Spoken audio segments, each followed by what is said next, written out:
At one point or another, maybe even now, you might be thinking, hey, I'm such a failure. I'm hopeless.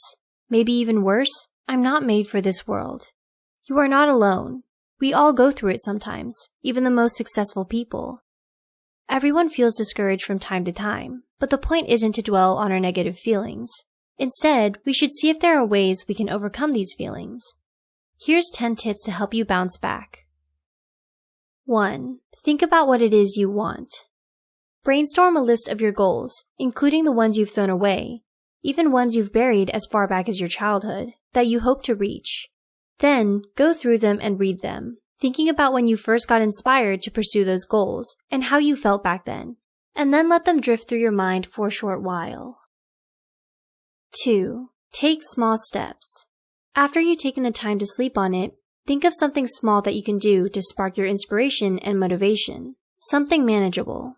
The point of this is to regain control. It doesn't have to be directly related to your goals, as long as it's something you can do, even if you think it's insignificant or doesn't make sense. For example, you can clean your room, go for a jog, or just buy a gift for yourself. Anything that gives you a purpose and makes you feel like life is worth it. You're getting a reward based on an action taken. 3. Consult somebody. Once you hopefully feel slightly better about yourself, it's time to start working towards your goals. It can be overwhelming in the beginning when you're trying to take your first steps, since you might be unsure of what you have to do to actually fulfill your goals. To help you get started, consult someone you respect.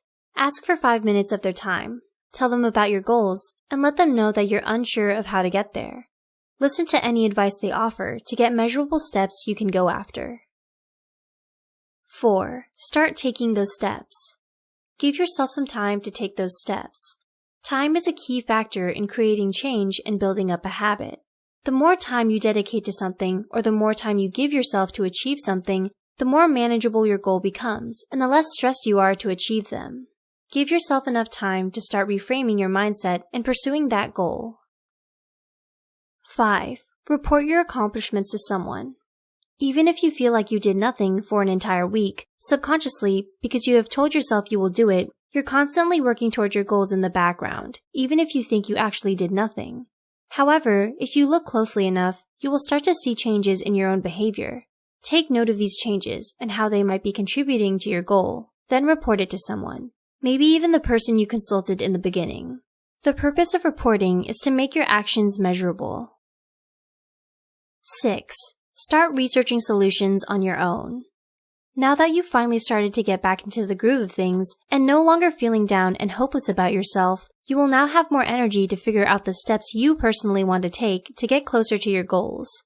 You may feel more motivated to think and research on your own now, instead of letting someone else tell you what you should do. Coming up with a game plan on your own will help you develop the independence you need to start relying on yourself.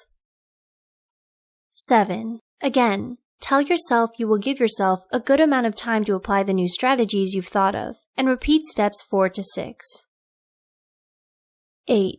After you feel like you've done everything you can think of, it's time to find a professional. Now that you've finally committed to your goals, it's time to move a little faster.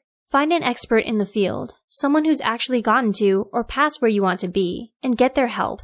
Whether it's taking lessons from them or working under them as an intern, it's important to gain experience through the eyes of someone who's working in the environment you want to be in. Good job getting this far. 9. Continue gaining experience through the professional you decided to work with. This is a period where you should shadow your coach. You should watch what they do, get involved with their activities, and hopefully you'll start to know what it's really like to be doing what you dreamed of. 10. Lastly, don't give up. The most important step is to never give up. Giving up is like starting over from square one, and everything is about momentum. You might not notice small changes or improvements, but they're happening.